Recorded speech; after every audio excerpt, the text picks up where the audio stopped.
बोलो श्री प्राणनाथ प्यारे की जय। बोलो श्री सतगुरु महाराज की जय। बोलो धाम के धनी की जय। प्रथम लागू दो चरण को, धनिए न छुड़ाइयो छिन। लाक तली लालेड़ियाँ मेरे जीव के ही जीवन। इन पाँव तले पड़ी रहो, धनी नजर खोलो बातून। पल न वालू निरखु नेत्रे मेरे जीव के ही जीवन। चित खींच लिया इन चरणों, मोहे सब विद करी धन धन। सिफत करूं क्यों इन जुआ, मेरे जीव के ही जीवन। मेरे जीव के ही जीवन। श्री श्रृंगार जी प्रकरण 7 और चौपाई 58। रवद अर्स खिलवत का, रूहे इसके अंग गलित। सो क्यों छोड़े पाँव पकड़े, जाकी असल हक निस्वत। जाकी असल हक निस्वत। ये रवद अरस खिलवत का, रूहे इश्क अंग गलित। ये रवद अरस खिलवत का, ये रवद परम धाम का उस खिलवत का है जहाँ आत्माओं का हृदय अपने प्रीतम के प्रेम में डूबा रहता था। ये रवद कहाँ का है बताया गया, परम धाम का इस खिलवत का है जहाँ आत्माओं का हृदय अपने प्रीतम के प्रेम में हमेशा डूबा ही रहता था। और धाम धनी से अटूट प्रेम का संबंध रखने वाली आत्माएं इन चरणों को के पाने के पश्चात भला कैसे छोड़ सकती हैं। इन चरणों को पाने से भला कैसे छोड़ सकती हैं। और भला कैसे छोड़ सकती हैं। कहते रूहे इन कदम के वास्ते, जीवते ही मरत। सो क्यों छोड़े प्यारे पियू को, जाकी असल हक निस्वत। रूहे इन कदम के वास्ते, जीवते ही मरत। अपने प्रीतम के चरण कमलों को पाने के लिए आत्माएं अपनी मैं का परित्याग कर देती हैं। अपनी मैं का परित्याग कर देती हैं और अपना सर्वस्व धनी पर निछावर कर देती हैं। श्री राज जी की अंग रूपा ये आत्माएं उनके प्रति अति प्यारे चरणों को पाकर स्वप्न में भी नहीं छोड़ सकती हैं। मतलब उनके चरणों को पाकर वो स्वप्न में भी नहीं छोड़ सकती हैं। अपने प्रीतम के चरण कमलों को पाने के लिए ही आत्माएं अपनी मैं का परित्याग कर देती हैं। अपनी मैं का परित्याग कर देती हैं क्योंकि रूहें तो बैठी वहीं हैं, उनके पर आत्म तो वहीं बैठे मूल मिलावे में। और वो देख भी राज जी को, श्यामा जी को रही हैं, वहाँ से आई भी नहीं है, बैठी वहीं है। और क्या है, अपनी उनकी नज़र को राज जी ने खींच के सुरता को यहाँ ले आए इस धरती पर और जीवों के ऊपर आके बैठा दिया उन नज़रों को, ताकि ये खेल दिखाने के लिए और अपनी साहिबी दिखाने के लिए कि और मैं कौन हूँ, और अंदर के जो गुज रहस्यों को खोलने के लिए। कहते ना रूहें इन कदम के वास्ते जीवते ही मरत। अपने प्रीतम के चरण कमलों को पाने के लिए आत्माएं अपनी मैं का परित्याग ही कर देती हैं कि मैं हुई नहीं। और क्या होता है, और अपना सर्वस्व धनी के निछावर कर देती हैं। श्री राज जी का अंग रूपा जे आत्माएं उनके अति प्यारे चरणों को पाकर स्वप्न में भी नहीं छोड़ सकती है, स्वप्न में भी नहीं छोड़ सकती है। भावार्थ क्या है, जीवत ही मर जाना का एक मुहावरा है, जीते ही मर जाना एक मुहावरा बना हुआ है, यानी कि जिसका अर्थ होता है अपने अंदर किसी भी प्रकार के अहंकार की गंध ना रहने देना। अपने अंदर की अहंकार की गंध ना रहने देना। इस अवस्था में ही पूर्ण समर्पण होता है और धनी के चरण कमल प्राप्त होते हैं। और समर्पण होता है और धनी के चरण कमल प्राप्त होते हैं। याही कदम के वास्ते, रूहे जल वल खाक होवत। तो दिल आए कदम क्यों छूट ही, जाकी असल हक निस्वत। जाही कदम के वास्ते रूहें जल बल खाक होवत। इन चरणों को पाने के लिए ही ब्रह्म सृष्टियाँ अपने प्रीतम के प्रेम रूपी अग्नि में जल कर राख हो जाती हैं, और अर्थात अपने अस्तित्व को मिटा देती हैं कि मतलब मैं तो हूँ है ही नहीं, मैं तो वहीं बैठी हूँ, मैं तो वहीं साक्षी भाव से देख रही हूँ कि, और अपने आप को फिर वो यहाँ के संसार से, ये पंच भौतिक शरीरों से, मन बुद्धि से भी सी परे अपने आप को आत्मा समझ लेती है, और वो इनसे अपनी उसकी यहाँ की जो शरीर वाली मैं होती है वो खत्म हो जाती है। ब्रह्म सृष्टियाँ अर्थात अपने अस्तित्व को ही मिटा देती हैं, विलीन कर लेती हैं। ऐसी स्थिति में जब चरण कमल ही उनके धाम हृदय में विराजमान हो जाते हैं तो वे भले किसी भी स्थिति में उनके हृदय से कैसे निकल सकते हैं। सखियाँ तो श्री राज जी की अभिन्न अंग रूपा है। सखियाँ तो श्री राज जी की अभिन्न अंग रूपा है। रूहें होवे जिन किन खिल के, हक प्रगटे सुनत। आए पकड़े कदम पल में, जाकी असल हक निस्वत। रूहें होवे जिन किन खिल के, हक प्रगटे सुनत। आए पकड़े कदम पल में, जाकी असल हक निस्वत। परम धाम की ब्रह्म सृष्टियाँ भले ही समाज के किसी भी वर्ग में क्यों ना आई हों, यहाँ कोई वर्ग वाली बात, ये तो सब कहते हैं ना, है तो सब एक ही।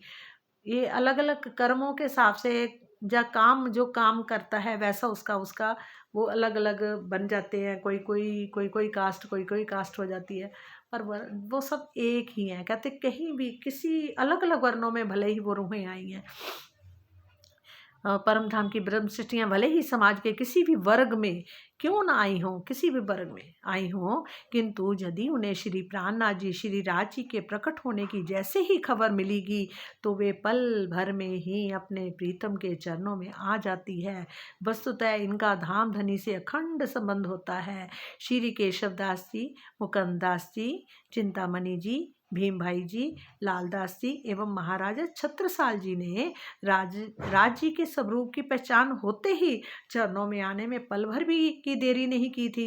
इस चुपाई में ये निर्विवाद रूप से सिद्ध होता है कि श्री प्राणनाथ जी ही अक्षरातीत के स्वरूप आवेश हैं। क्या श्री प्राणनाथ जी जो थे, मिहिराज ठाकुर जी थे, जिनके अंदर 5 शक्तियाँ आकर बैठी थी, उन्हीं को ही प्राणनाथ जी कहा गया है, क्योंकि उनके अंदर ही उनको ही ये शोभा दी गई है। और अक्षरातीत के स्वरूप अवेश हैं। वो कौन है? अक्षरातीत के स्वरूप का अवेश है, यानी उनके अंदर किस था? अक्षरातीत जी का अवेश। जब आखिर हक जाहिर सुने, तब खिन में रूहें दौड़त। सो क्यों रहे कदम पकड़े बिना, जाकी असल हक निस्वत। जब आखिर हक जाहिर सुने, तब खिन में रूहें दौड़त।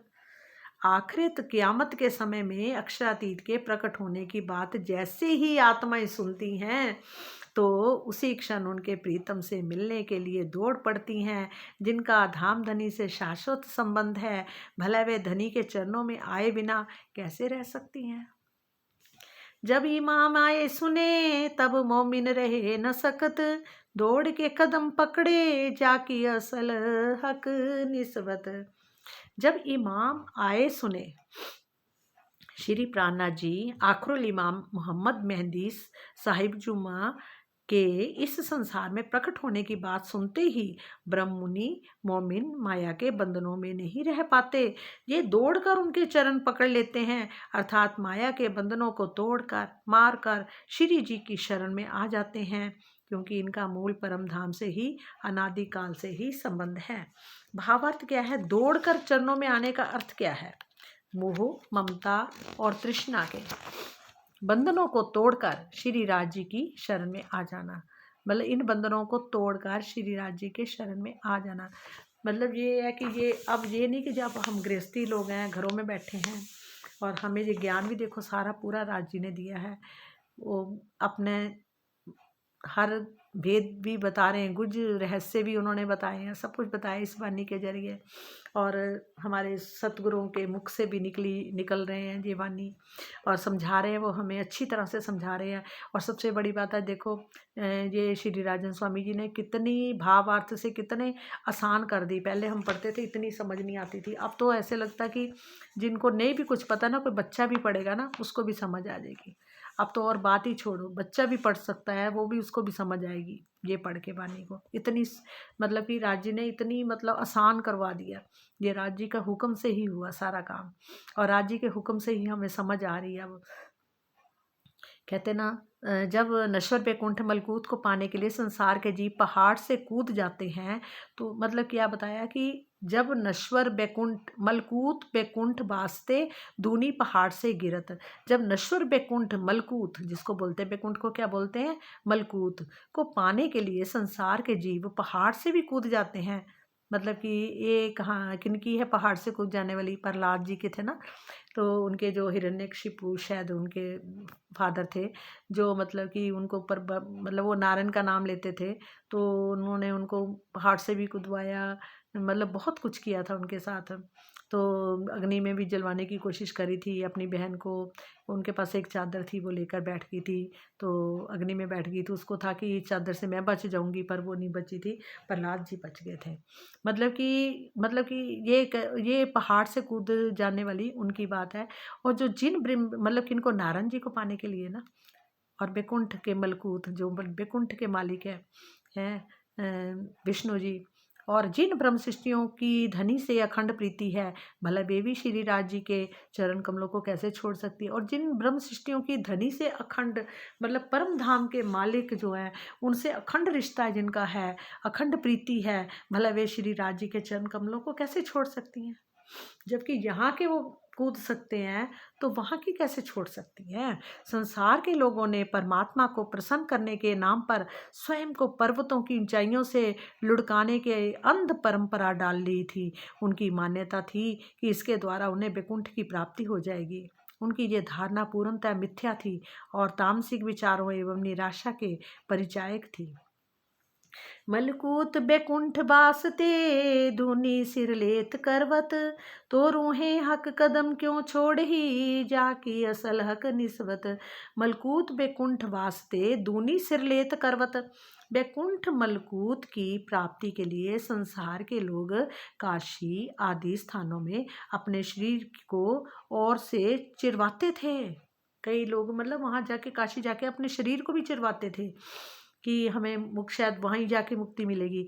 ऐसी स्थिति में अखंड परम धाम के शाश्वत आनंद के लिए ब्रह्म सृष्टियाँ धनी के चरणों को कैसे छोड़ेगी, जबकि वे तो उनकी अंगनाएं ही हैं।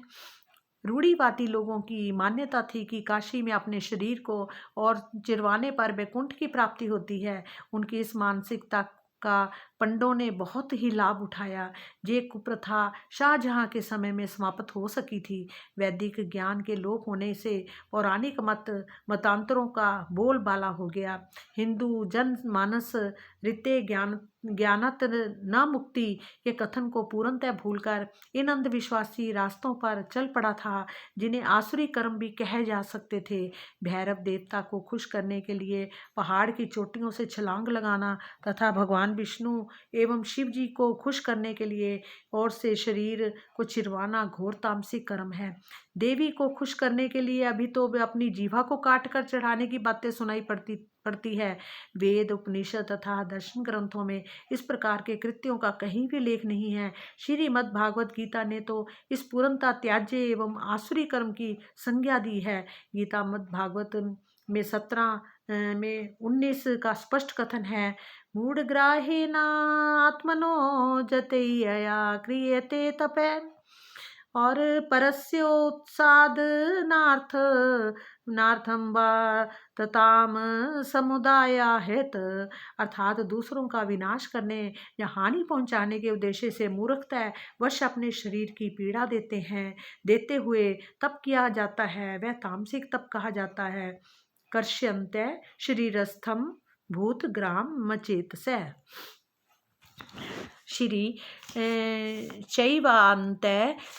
चैवान्ता शरीरस्थम तान्विद अध्याय सुर निषध्यायन गीता 17वां प्रकरण में 6वां श्लोक है। शरीर में व्यवस्थित चैतन्य को पीड़ा देने वाले तप को निश्चय ही आसुरी मानना चाहिए। उनको आसुरी मानना, जब चैतन्य मतलब कि परमात्मा का चैतन्य रूप अंदर हो तो उसी को ही पीड़ा देना, शरीर को पीड़ा देना। कितने लोग हैं ये लेट लेट के जाते हैं, तीर्थ यात्रा करते हैं, कई मतलब बैठ बैठ के जाते हैं, कई मतलब इतने लंबे लंबे सफ़र पैदल चल चल चल चल के जाते हैं, और कई भूखे प्यासे रहते हैं, कितने कितने व्रत रखते हैं, और बहुत कुछ है। तप अग्नि में जलाते हैं, पानी के अंदर बैठ के तपस्या करते हैं, ऐसे ऐसे बहुत हैं। और मतलब कि पीड़ा शरीर को पीड़ा देते हैं। जिस शरीर के अंदर चैतन्य है उस शरीर को ही पीड़ा देना कितना मतलब कि पाप है। मलकूत बैकुंठ वासते दुनिया आग पीवत, तो रूहे हक कदम क्यों छोड़ ही जाकी असल हक निस्वत। मलकूत बैकुंठ वास्ते दुनिया आग पीवत, तो क्या बोला, बैकुंठ मलकूत की प्राप्ति के लिए दुनिया के लोग जब आग पीते रहे हैं तो ब्रह्म सृष्टियाँ भला श्री राज जी के चरणों से स्वयं को कैसे अलग कर सकती हैं। उनके अंदर परम धाम का अंकुर विद्यमान है। भावार्थ, तमोगुण तांत्रिक क्रियाओं में अग्निपान की सिद्धि की जाती है, इसका अध्यात्म से कोई भी संबंध नहीं है। तमोगुणी तांत्रिक क्रियाओं में अग्निपान की सिद्धि की जाती है, इसका अध्यात्म से कोई भी संबंध नहीं। अध्यात्म ये नहीं बताता कि ऐसे करो ऐसे करो। मलकूत बैकुंठ वासते दूनी भैरव झंपावत, तो रूहे हक कदम क्यों छोड़ी जाकी असल हक निस्वत।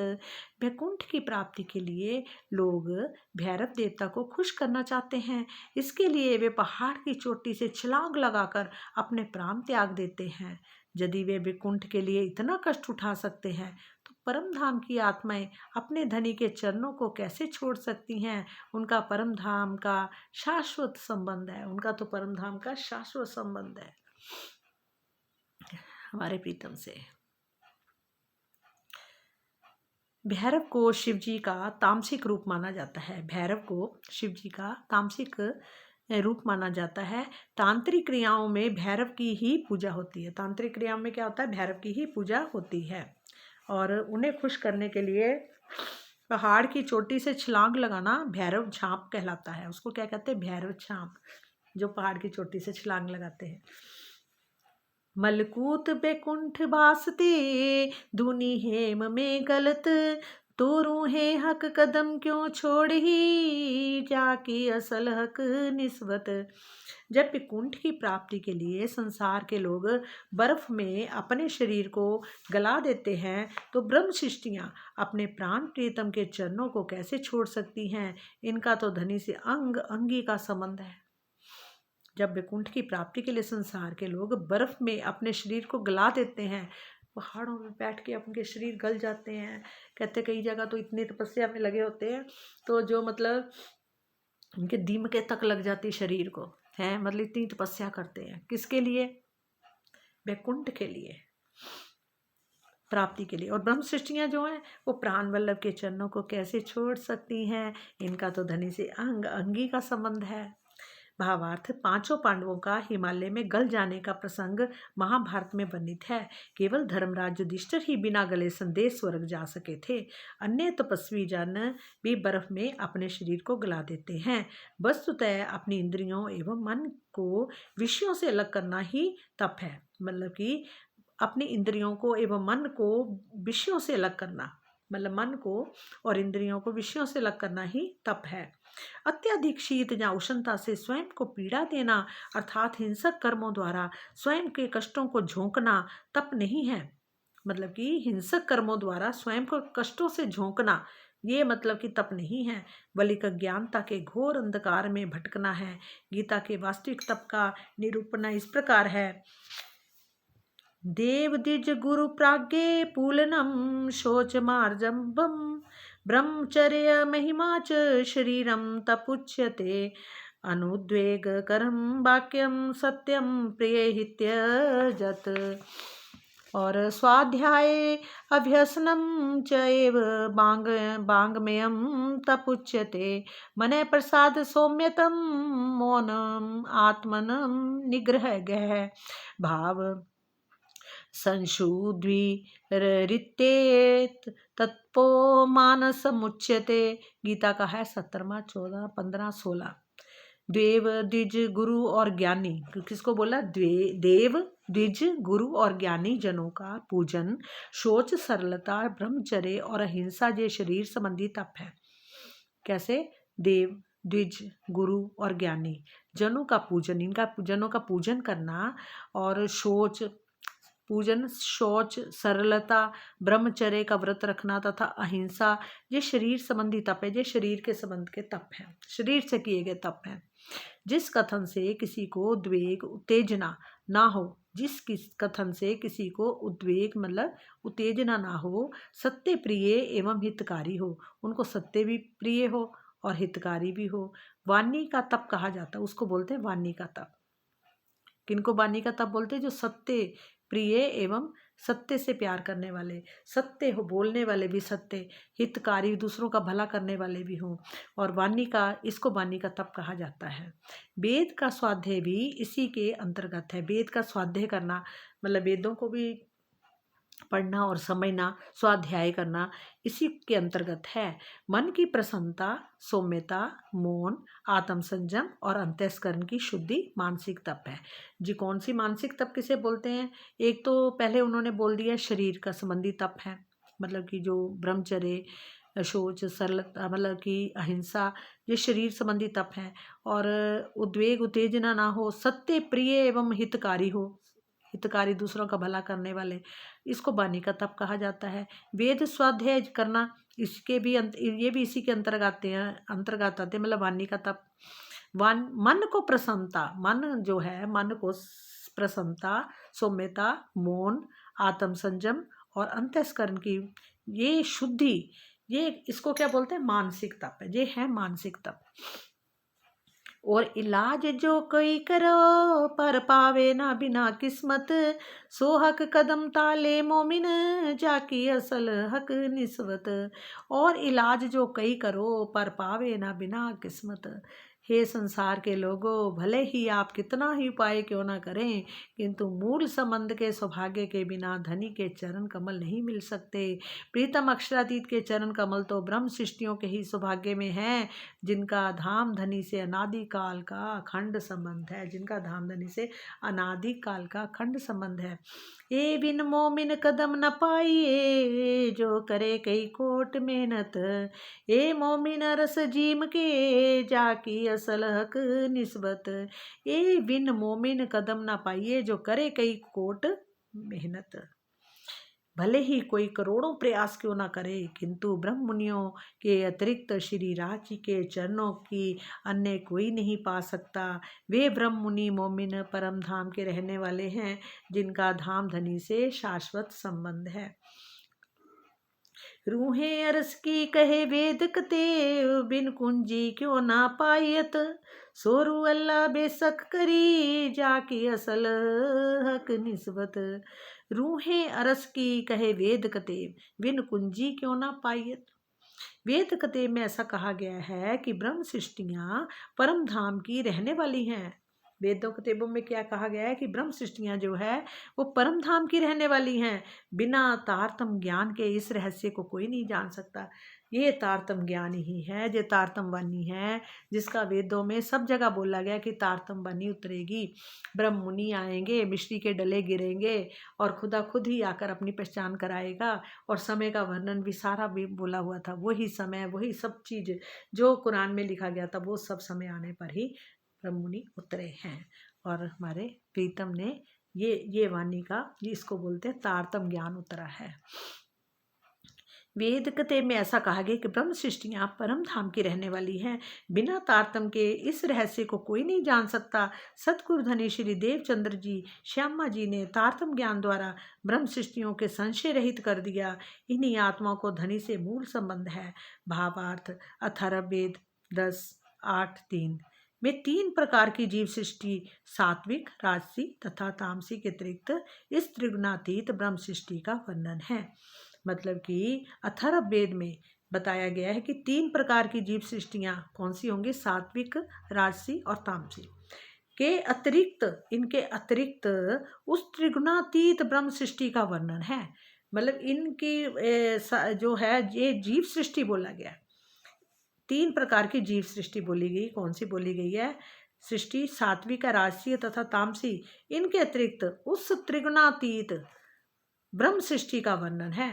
यहाँ पर उन ब्रह्म सृष्टि का वर्णन किया गया, कौन सी, त्रिगुणातीत, और जो कभी माया के बंधन में नहीं आती, इन तीनों गुणों से परे है, जो कभी माया के बंधन में नहीं आती और हमेशा ही पर ब्रह्म की सानिध्य में रहती है। हमेशा क्या करती है, परम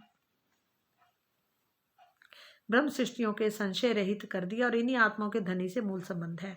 कहते पर ब्रह्म के सानिध्य में रहती है। ये कहाँ रहती है, पर ब्रह्म की सानिध्य में, परम ब्रह्म की सानिध्य में रहती है। माहेश्वर तंत्र 41 श्लोक 13 में कहा गया है, अग्नि की चिंगारियां तथा जल की लहरों की तरह आत्माएं। अग्नि की चिंगारियां होती है ना, ब्रीक ब्रीक ब्रीक, जब उड़ती हैं तो हवा आती है तो एकदम से उसमें से अग्नि में से चिंगारियां निकलती हैं, है ना। तो चिंगारियां तथा जल की लहरें होती हैं, लहरों की तरह आत्माएं पर ब्रह्म के आनंद स्वरूप में अंगरूपा है। ये ब्रह्म मुनि जो कौन है, वो आत्माएं पर ब्रह्म के आनंद स्वरूप की अंगरूपा है। जैसे कैसे अग्नि में से चिंगारियां होती हैं, समुद्र की लहरें होती हैं, उस तरह से मतलब ये ब्रह्म सृष्टियां जो है, ये आत्माएं पर ब्रह्म के आनंद स्वरूप की अंगरूपा है। इसी प्रकार कुरान के 3 पारे की व्याख्या में तफसीर हुसैनी में कहा गया है कि 5 तरह की सृष्टि है। क्या बोला गया है, 5 तरह की सृष्टि है। इसमें मूल इब्तदाई की सृष्टि ही ब्रह्म सृष्टि है। एक गाना भी चला ना, इब्तदा इश्क में हम सारी रात जागे, अल्लाह जाने क्या होगा। इब्तदाए देखो क्या है, इसमें मूल इब्तदाएं की सृष्टि ही ब्रह्म सृष्टि है। जो मूल इब्तदाएं की सृष्टि ही ब्रह्म सृष्टि है। हक कदम दिल मोमिन देख देख रूह भीजत, एक पाँव पल ना छोड़ ही जाकी असल हक निस्बत। हक कदम दिल मोमिन देख देख रूह भीजत, देख देख रूह बीजत। धनी की अंग रूपा होने से आत्माओं के धाम हृदय में श्री राज जी के चरण कमल विराजमान होते हैं। हक कदम दिल मोमिन देख देख रूह भीजत। धनी के अंगरूपा होने से आत्माओं के धाम हृदय में, आत्माओं के धाम हृदय में श्री राज जी के चरण कमल विराजमान होते हैं, जिन्हें देख देख कर वे आनंद मगन रहा करती है और चौथाई पल के लिए भी उनसे अलग नहीं होती। चौथाई पल के लिए भी उनसे अलग नहीं होती। एक कदम रूहें दिल लेके दे झूठी उड़ावत, कोई दिन रखे वास्ते लज्जत जाकी असल हक निस्बत।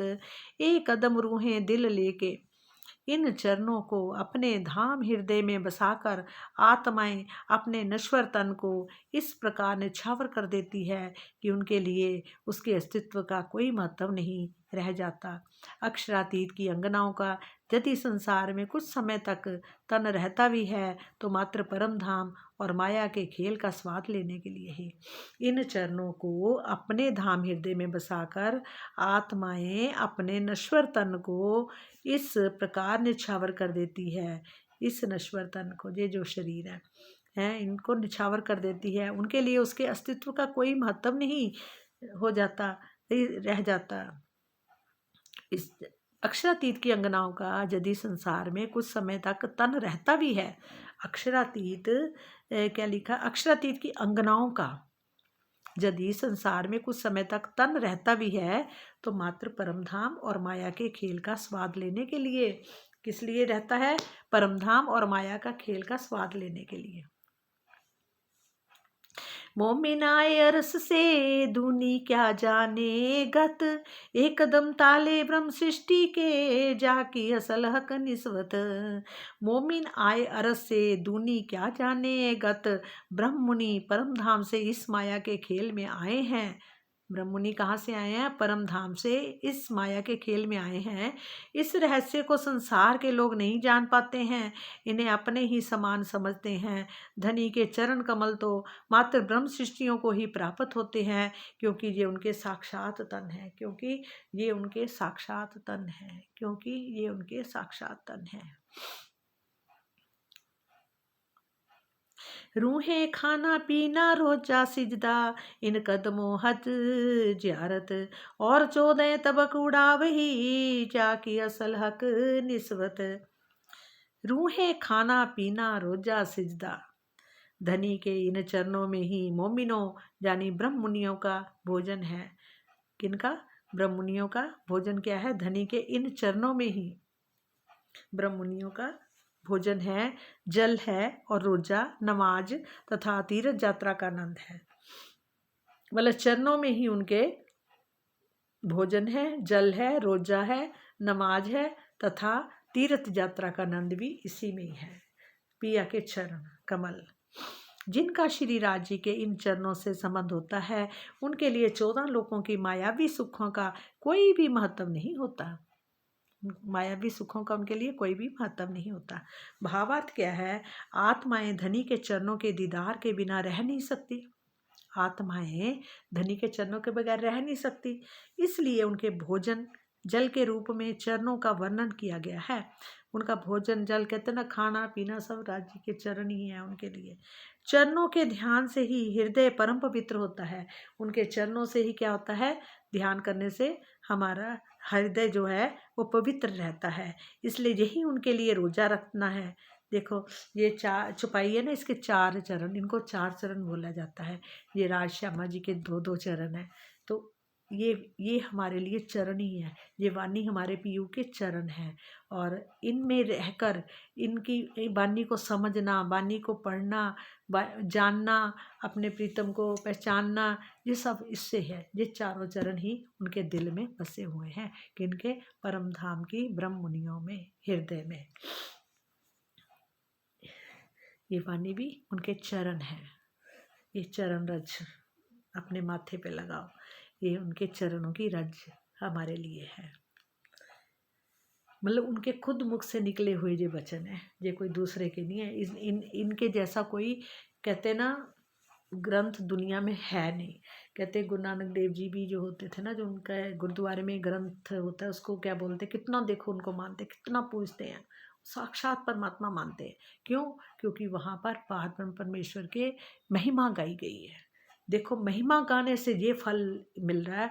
इतनी मतलब दुनिया उसका, मतलब उसका इतना तेज जो है, मतलब इतना उसका इज्जत करते हैं। और हमारे यहाँ पर, और ये तो साक्षात उनके मुख की निकली हुई वाणी है। वो तो गुरुओं के मुख से निकली हुई, और ये साक्षात पार ब्रह्म परमेश्वर के मुख से निकली हुई वाणी है। देखो इसकी महिमा सोचो कितनी होगी। जबकि पार ब्रह्म परमेश्वर की महिमा गाने वालों को इतना कुछ मिला, इतना मतलब उनको सत्कार करते हैं, इतना प्यार करते हैं उस वाणी को, और यहाँ पर तो खुद मुख की निकली हुई वाणी है। उनके लिए कहते हैं, धनी के इन चरणों में ही मोमिन ब्रह्म मुनियों का भोजन है, जल है, और रोजा नमाज तीर्थ यात्रा का आनंद है। और जिनका श्री राज जी के इन चरणों से संबंध होता है, उनके लिए 14 लोकों की मायावी सुखों का कोई भी महत्व नहीं होता। आत्माएं धनी के चरणों के दीदार के बिना रह नहीं सकती। आत्माएं धनी के चरणों के बगैर रह नहीं सकती, और इसलिए उनके भोजन और जल के रूप में चरणों का वर्णन किया गया है। चरणों के ध्यान से ही हृदय परम पवित्र रहता है, इसलिए यही उनके लिए रोजा रखना है, यही उनके लिए रोजा रखना है। और जुगल स्वरूप के चरणों का चिंतन ही नमाज पढ़ना है, मतलब चरणों का चिंतन करना ही नमाज पढ़ना बोलते हैं। उनकी शोभा में डूबे रहना ही वास्तविक तीर्थ यात्रा हज है। असली तीर्थ यात्रा यही है हमारा वास्तविक। इन ब्रह्म मुनियों के को शरीयत कर्म कांड की, नमाज वास्तविक तीर्थ यात्रा हज है। और इन ब्रह्ममुनियों की शरीयत कर्मकांड की नमाज, रोजा और हज आदि करने का कोई आवश्यकता नहीं होती। इन ब्रह्ममुनियों को कोई भी ये रोजा रखना या नमाज पढ़नी या मतलब हज को जाना आदि कोई ज़रूरत नहीं है। हमारे लिए यही हमारी चरण है, वाणी ही हमारे लिए है, क्योंकि उनके हज कोई आवश्यकता नहीं।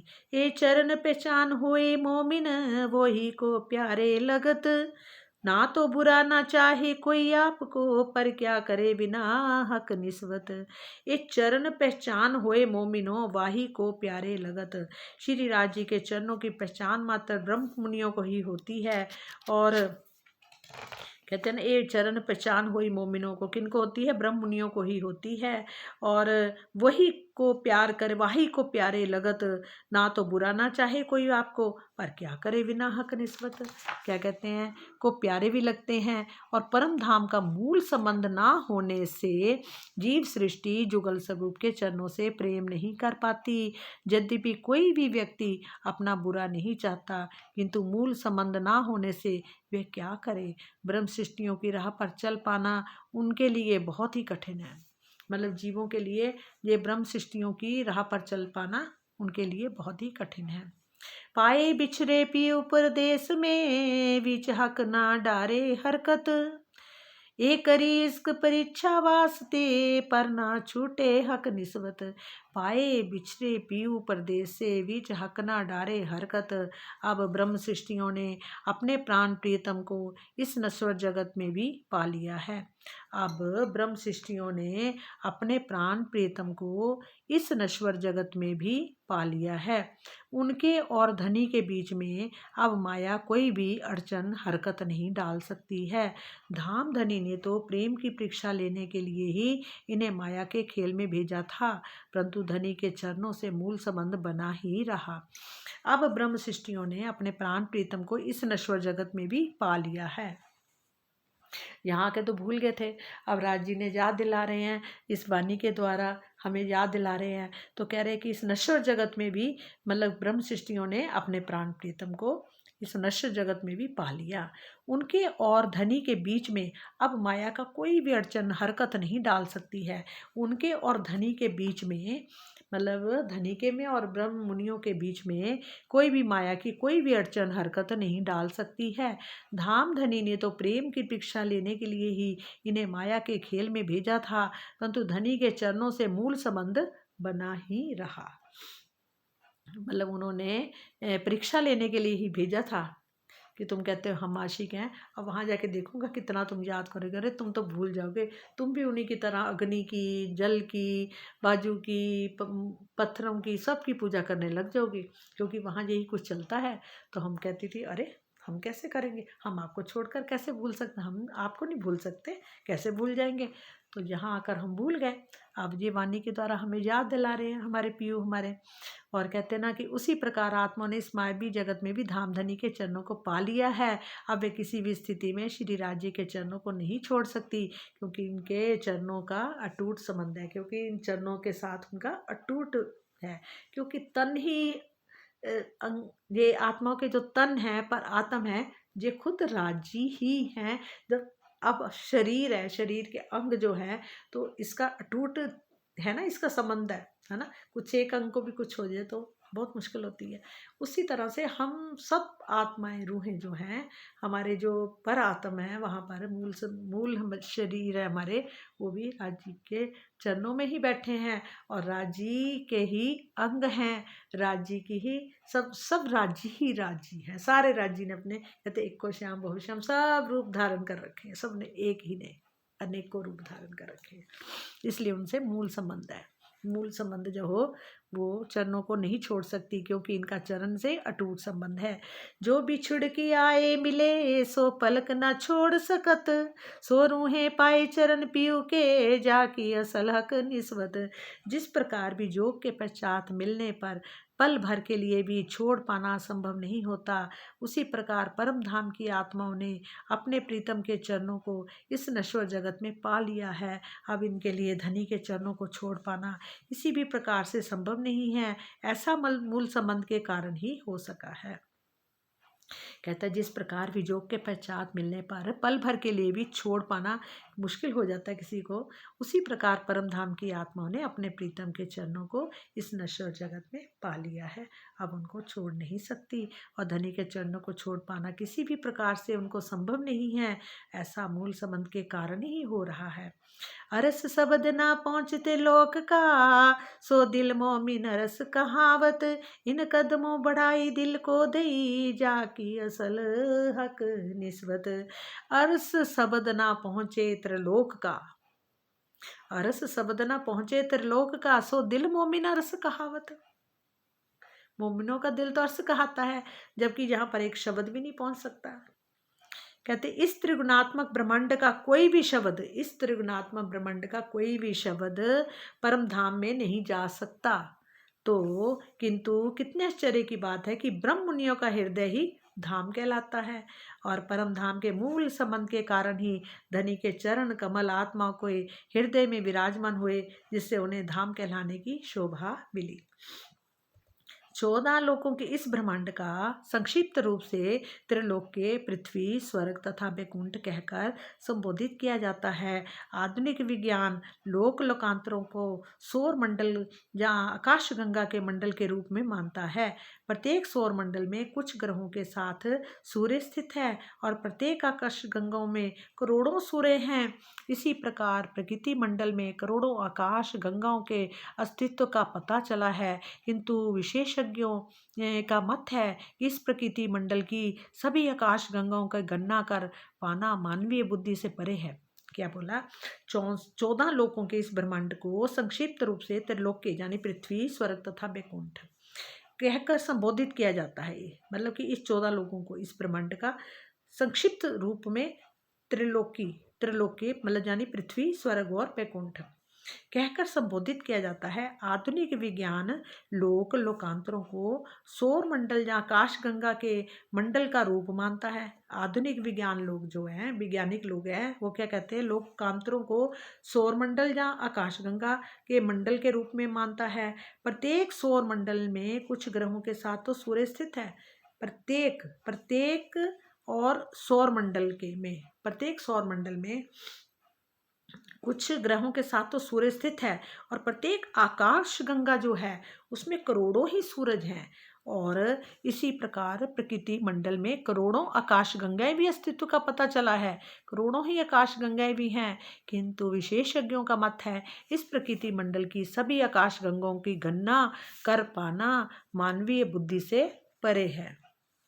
इसी प्रकार वैदिक मान्यता में संपूर्ण प्रकृति मंडल को, जहाँ 7 भू भुवै स्वः मह जनय तपय तथा सत्य या 3 भागों यानी पृथ्वी, अंतरिक्ष तथा द्यूलोक में बांटा गया है। और वही पौराणिक मान्यता में 14 लोकों का वर्णन किया गया है। पौराणिक से क्या करें? 14 लोकों का। और देवी भागवत आदि ग्रंथों में ये कह दिया गया कि धूल के कणों को तो गिना जा सकता है, किंतु ब्रह्मांडों की संख्या को नहीं गिना जा सकता। किसमें कहा गया है? ये देवी भागवत में। मतलब कि धूल के कणों को, जबकि धूल के कणों को भी नहीं कोई गिन सकता।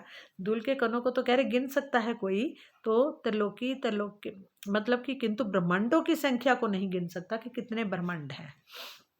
इस चौपाई में त्रिलोकी शब्द का तात्पर्य 14 लोकों के इस ब्रह्मांड से है। त्रिलोकी का मतलब है 14 लोक के इस ब्रह्मांड को कहा गया है, जो स्वप्नवत है। और इसे ये स्वप्नवत है क्योंकि आदि नारायण का ये सपना है।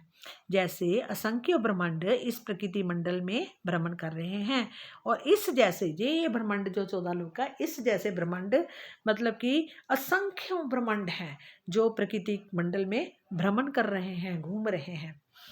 दिल मोमी ने ही पहचान, दिल कदम छोड़ना चलत, तो पाई अरस बुचर की जो थी असल हक निस्बत। दिल मोमी ने ही पहचान, दिल कदम छोड़ना चलत। ब्रह्म सृष्टियों के हृदय की मुख्य पहचान यही है कि वे किसी भी परिस्थिति में अपने प्रीतम के चरणों को नहीं छोड़ सकती।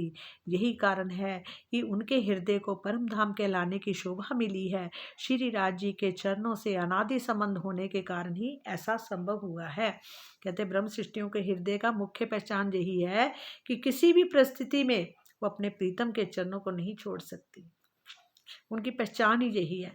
यही कारण है कि उनके हृदय को परम धाम कहलाने की शोभा मिली है। और श्री राज जी के चरणों से अनादि संबंध होने के कारण ही ऐसे संभव हुआ है। एक कदम नूर जमाल के आई दिल मोमिन लज्जत, सो मोमिन वारस के जाकी असल हक निस्बत। एक कदम नूर जमाल के, क्या बोला? एक कदम नूर जमाल के आई दिल मोमिन लज्जत। ब्रह्म मुनियों ने धनी के नूरी चरणों को अपना धाम हृदय में बसाकर उसका रसास्वादन भी किया है। क्या बोला? ब्रह्म मुनियों ने धनी के नूरी चरण कमलों को अपने धाम हृदय में बसाकर, अपने धाम हृदय में बसाकर उसका रसास्वादन भी किया है, स्वाद भी लिया है। इन ब्रह्म मुनियों मोमिनों के रूप में परम धाम की आत्माएं हैं। इन ब्रह्म मुनियों के रूप में कौन है? यहाँ परम धाम की आत्माएं हैं, जिनका धनी से अंग अंगी का अखंड संबंध है, जिनका धनी के अंग अंगी का अखंड संबंध है। भावार्थ क्या है? जिस प्रकार ब्रह्म सृष्टियाँ परम धाम में श्री राज जी के नूरी चरणों स्वरूप को अपने नूरी नेत्रों से ही देखती हैं। परम धाम में क्या करती हैं? जो ब्रह्म सृष्टियाँ हैं परम धाम में अपने प्रीतम के नूरी चरणों स्वरूप को अपने नूरी नेत्रों से, उनके नूरी ही नेत्र हैं, नूरी चरणों को भी देखती हैं। उसी प्रकार इस जागनी ब्रह्मांड में भी चितवनी के द्वारा जब ध्यान में बैठती हैं तो अपने धाम हृदय में देखती हैं। उस समय इन्हें ऐसा प्रतीत होता है कि हम साक्षात परम धाम में ही देख रही हैं। ऐसा लगता है कि साक्षात हम परम धाम में ही बैठी हैं। इसी को चरणों की लज्जत स्वाद लेना कहते हैं। ये चरण दिल का जीव है, तिन बिन जीव क्यों जीवत, तो हक के अरस किया दिल को, जो असल हक निस्बत। ये चरण दिल का जीव है, तिन बिन जीव क्यों जीवत। धनी के चरण कमल ही ब्रह्म सृष्टियों के दिल के अस्तित्व जीवन के आधार हैं। इन चरणों के बिना आत्मा इस संसार में रह ही नहीं सकती। इसलिए तो स्वयं श्री राज जी ने आत्माओं के हृदय को अपना धाम कहा है। इस हृदय दिल का धनी से शाश्वत संबंध है। क्या? धनी के चरण कमल ही जो है वो ब्रह्म सृष्टियों के दिल के अस्तित्व यानी जीवन है। दिल के अस्तित्व हैं यानी जीवन है और जीवन के आधार है। इन चरणों के बिना आत्मा इस संसार में रह ही नहीं सकती। इन चरणों के बिना जो आत्मा है वो इस संसार में रह नहीं सकती। इसलिए तो स्वयं श्री राज जी ने आत्माओं के हृदय को अपना धाम कहा है। आत्मा के हृदय को क्या कहा है? अपना धाम कहा है। इस हृदय दिल का धनी से शाश्वत संबंध है। भावार्थ क्या है? जीव्यति जेन सजीव है, अर्थात जिसके द्वारा जीवित रहा जाता है उसे जीव कहा जाता है। जिससे जीवित रहा जाता है उसे क्या कहते हैं? जीव। जिस प्रकार किसी पंच भौतिक तन में जीव के रहने पर ही उसका अस्तित्व संभव होता है, उसी पंच भौतिक में जीव होगा तो उसका जीवन है ना, मतलब कि रहने पर ही उसका अस्तित्व समझा जाएगा ना कि ये कौन है और संभव है, होता है। उसी प्रकार धनी के चरणों से ही आत्मा के हृदय यानी दिल का अस्तित्व है। इसलिए उपमा रूप में धनी के चरणों को दिल का जीव कहा गया है। आत्मा को जीव शब्द से संबोधित करने का कारण ये है कि आत्मा में ही हृदय का अस्तित्व है और आत्मा का आधार धनी के चरण है। और आत्मा का आधार क्या है? धनी के चरण है। इस प्रकार इस चौपाई में धनी के चरणों और आत्मा दोनों को ही जीव कहा गया है। इस प्रकार इस चौपाई में धनी के चरणों को और आत्मा दोनों को ही जीव कहा गया है। ये विशेष बात है कि यहाँ के जीव शब्द से तात्पर्य आदि नारायण के चिदाभास से नहीं है, बल्कि जीवन अस्तित्व के आधार को ही जीव कहा गया है। जैसे रास ग्रंथ में श्री राज जी की सखियों के अपने जीव का जीवन कहा है, जीव का जीवन। ये था ना कि ये चरण दिल का जीव है, तिन बिन जीव क्यों जीवित। यहाँ पर क्या क्यों कहा गया है? क्योंकि मतलब कि जिस प्रकार कहते हैं पंचभौतिक तन में जीव के रहने पर ही उसका अस्तित्व संभव होता है, उसी प्रकार धनी के चरणों से ही आत्मा का हृदय दिल का अस्तित्व है। इसलिए उपमा रूप में धनी के चरणों को दिल का उपमा में कहा गया। धनी के चरणों को दिल का जीव कहा गया है। आत्मा को जीव शब्द से संबंधित करने का कारण ये है कि आत्मा में ही हृदय का अस्तित्व है और आत्मा का आधार धनी के चरण है। आत्मा का आधार क्या है? धनी के चरण है। इस प्रकार इस चौपाई में धनी के चरण और आत्मा दोनों को ही, आत्मा को भी और धनी के चरणों को भी जीव कहा गया है। कह रहे ना, मेरे जीव के ही जीवन। ये विशेष बात है कि जहाँ जीव शब्द से तात्पर्य आदि नारायण के चिदाभास से नहीं है, बल्कि जीवन अस्तित्व के आधार को ही जीव कहा गया। जीवन को मतलब कि जीवन का जो अस्तित्व है उसको ही जीव कहा गया है। जैसे रास ग्रंथ में श्री राज जी ने सखियों को अपने जीव का जीवन कहा है। सखियां बात हूँ के ही कहूँ, जीव मारो नरम। एक आता था, मेरे तो आधार श्यामा श्याम के चरणान बिंद, मेरे तो आधार श्यामा श्याम के चरणान बिंद। एक आता था, जीवन धन श्याम, जीवन धन श्याम, जीवन धन श्याम। भूल गई थोड़ा सा, वो सुंदर भजन था। मतलब कि मेरे लिए सब कुछ मेरे श्याम ही श्याम है। हाँ जी, सखियों बात हूँ के ही कहूँ, जीव मारो नरम, बल्लभ मारा जीवनी प्रीतम, अलगी करूँ हूँ केम, जेम कहो तेम करो रे सखियो, बांधिया जीव जीवन, अधखिन अलगो ना था हूँ, करार करो तमे मन। ये रास ग्रंथ का है। कहता सखियों बात हूँ के ही कहूँ, मैं बात क्या कहूँ, जीव मारो नरम, मेरा जीव बड़ा नरम है, और बल्लभ मारा जीवनी प्रीतम, और वल्लभ हमारा जीवनी जीवनी प्रीतम है, और अलगी करूँ हूँ केम, अलगी करूँ हूँ केम, मैं उनसे अलग नहीं रह सकती, मतलब अलग करूँ कैसे करूँ। जेम कहो तेम करूँ रे सखियो, जैसा कहो तैसा करूँ, अरे सखियो बांधिया जीव जीवन, जीव जीवन कहते हैं ना, मेरे जीव के ही जीवन, ये आ जाती है ना, वही चीज़ आ गई। अधकिन अलगो ना थाऊं, मैं एक पल भी तुमसे अलग नहीं हो सकता, करार करो तुम्हें मन। जो निस्वती दिल चरण के तामे जरा ना तफाफत, एक कदम रूहे ल्याई दुनी में, जाकी असल हक निस्वत, जाकी असल हक निस्वत। कितने 51, चलो ठीक है। जिस प्रकार राज्य के चरण कमलों से 3 आत्माओं का हृदय जुड़ा हुआ है, श्री राज जी के चरण कमलों से जिन आत्माओं का हृदय जुड़ा हुआ है, उनमें और धनी में कोई भी अंतर नहीं रह पाता, उनमें और धनी में कोई भी अंतर नहीं रह जाता। अक्षरातीत से अखंड संबंध रखने वाली आत्माओं ने ही अपने प्रीतम के चरणों को इस संसार में बसाया है। अक्षरातीत से अखंड संबंध रखने वाली आत्माओं ने ही अपने प्रीतम के चरणों को इस संसार में बसाया है। भावार्थ, जिस प्रकार प्रातम के हृदय में धनी के चरण कमल अखंड रूप से विराजमान है, किनमें? प्रातम के हृदय में धनी के चरण कमल। जैसे जो प्रातम, प्रातम किसे बोलते हैं?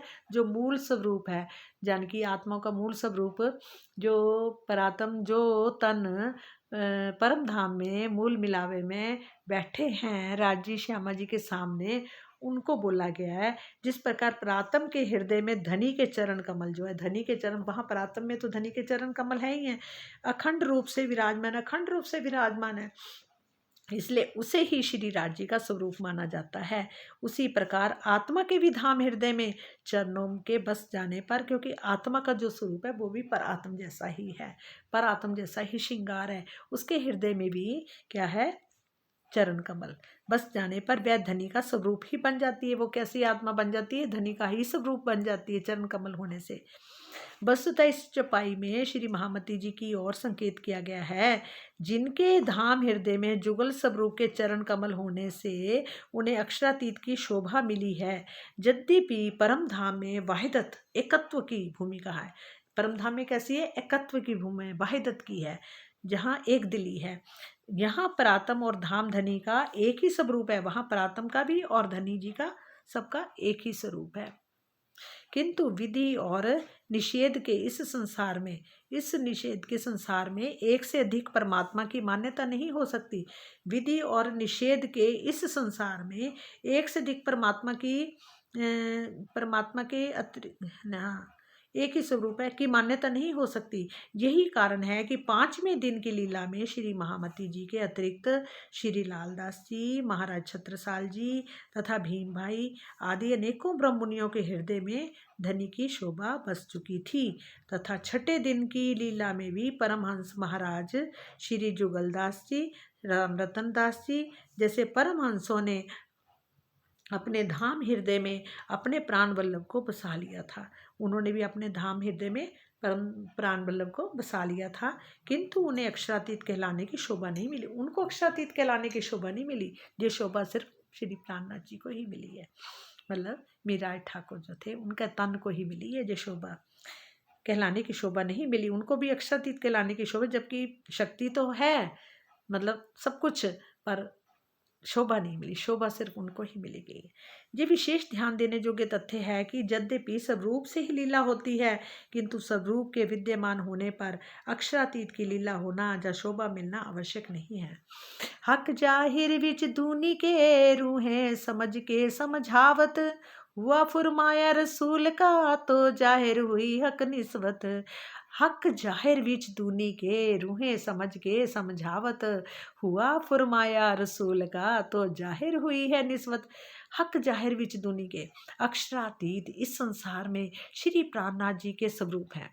अक्षरातीत जो हैं इस संसार में भी श्री प्राणनाथ जी का ही स्वरूप है और प्राणनाथ जी के स्वरूप में ही प्रकट हो चुके हैं। स्वरूप है मतलब वो स्वरूप में प्राणनाथ जी के ही स्वरूप में प्रकट हो चुके हैं।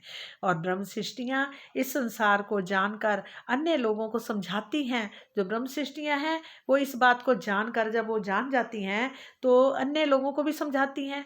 और मोहम्मद साहब ने ब्रह्म सृष्टियों मोमिनों के संदर्भ में कुछ भी कहा था वह सब सत्य ही घटित हो गया। जो भी उन्होंने मोहम्मद साहब ने कुरान में बोला था वो सब अब सत्य हो गया है। ये अब अक्षरातीत से आत्माओं का मूल संबंध भी उजागर हो गया है। भावार्थ क्या है, मोहम्मद साहब ने पारा 17 में कहा है कि आखिरी नबी एक मोहम्मद है। आखिरी नबी कौन है? एक मोहम्मद है।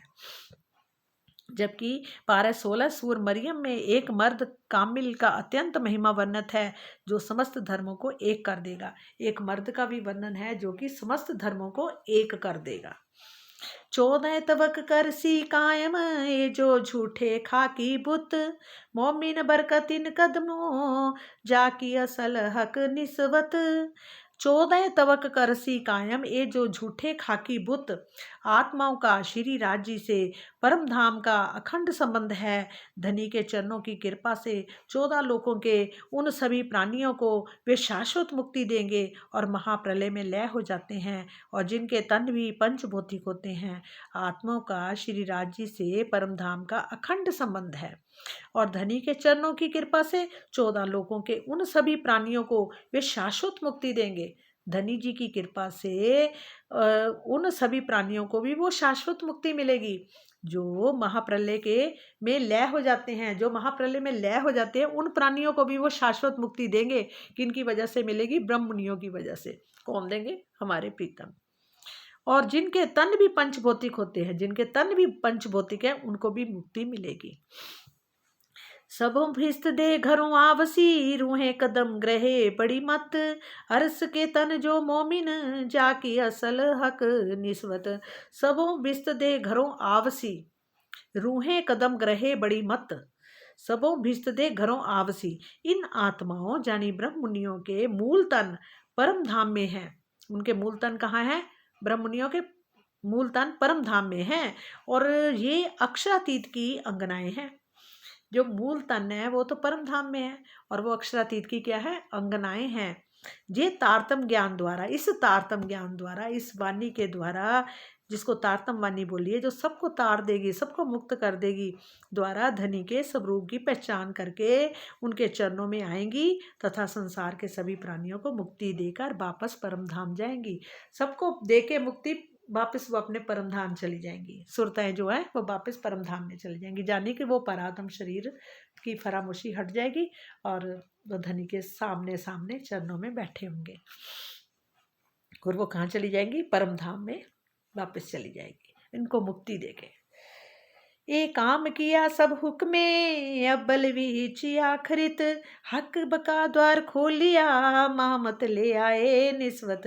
ए काम किया सब हुक्मे, अव्वल बीच आखिरित, ये श्री राज्य के आवेश स्वरूप आदेश हुक्म ने ब्रज रास और जागनी ब्रह्मांड में सारी लीलाएं की हैं। श्री राज्य के आवेश ने, उनका आवेश आया था, और स्वरूप आदेश कहते थे ना कि अक्षर ब्रह्म की आत्मा और हमारे राज्य का आवेश उतरा था किसमें, जो विष्णु भगवान का जीव था और जिनको फिर कृष्ण नाम से संबोधित किया गया, मतलब उनको समय के हिसाब से जो नाम निकला था कृष्ण निकला था। और क्या कहा था, उनके आवेश स्वरूप आदेश हुक्म ने ब्रजरास और जागनी ब्रह्मांड में सारी लीला की है। श्री महामती जी ने तारतम ज्ञान से ब्रह्म सृष्टियों को धनी से उनके मूल संबंध का ज्ञान दिया है, और अक्षरातीत तथा परम धाम के दर्शन जानी दीदार का मार्ग दरवाजा खोल दिया। किन्होंने खोल दिया? श्री महामती जी ने इस तारतम ज्ञान से ये ब्रह्म सृष्टियों को धनी से उनके मूल संबंध का ज्ञान दिया, उनको ब्रह्म सृष्टियों को तो मूल संबंध का ज्ञान दिया, और अक्षरातीत तथा परमधाम के दर्शन दीदार का मार्ग दरवाजा यानी कि खोल दिया। ये किससे? इस तारतम ज्ञान से। अब आएगा प्रकरण 7, तो आज हो गया, और कल करेंगे कदम परिक्रमा निस्वत। ये 7 का 8वां प्रकरण होगा। बोलो श्री प्राणनाथ प्यारे की जय, बोलो मेरे सतगुरु प्यारे की जय, मेरे धनी तेरी जय हो, जय हो, जय हो। हे धनी, बस आपके चरणों में बैठी ये रूहों को हर पल आपके दर्शन हो, हर पल आपका ध्यान करे, हर पल आपकी वाणी को पढ़े, पढ़ाए, समझे, समझाएं, और खुद आप ही मेरे प्रीतम, मेरे प्राणनाथ, मेरे सखा, मेरे दूल्हा, सब कुछ आप ही तो हो। हे प्रीतम, बस अब आन बसो मेरे दिल में, अब सिंहासन आपका लगा रहना चाहिए हर पल आपके चरणों का दीदार हो, बस आपकी मेहर से। हे मेरे हुक्म, हे मेरे प्राणनाथ प्रीतम मेरे, बस आपका हाथ पंजा यानी 5 शक्तियों सहित आपका हाथ इस सिर पर रहे, और ताकि जिस सिर के अंदर जो इसके इतना इस सिर को आपके कदम इस पे नाचें, खूब नाचने से क्या हो, ये सारे अंदर की अहंकार सारा ख़त्म कर दो, उसको मिटा डालो, चकनाचूर कर दो, और आप खुद हाजिर हो जाओ मेरे प्रीतम। अब बस आप ही हाजिर हो जाओ, मैं ना रहे, आप ही आप रह जाओ। ऐसा कुछ करो मेरे प्रीतम, वो आप ही कर सकते हो, और जो होगा भी आपके हुक्म से होगा। हमारे हाथ में कुछ नहीं है, सब कुछ आपके हाथ में है, सब कुछ आपके हाथ में है। आपका ही हाथ सिर पे रहे, आपके ही चरण हर पल हमें दिखें, हर पल हमें परम धाम ही दिखाई दे, परम धाम के जितने भी सारे 25 पक्षों का दर्शन हो, आपके स्वरूप का दर्शन हो, वो सब आपके ही हुक्म से होगा। हे प्रीतम, बस मेहर भरी नज़र आपकी हर पल हमारे सिर पर रहे। बोलो श्री प्राणनाथ प्यारे की जय, बोलो मेरे सतगुरु महाराज की जय, धाम के धनी की जय हो, जय हो, जय हो। हे धनी जी, आपके चरणों में पड़ी रहूं हर पल।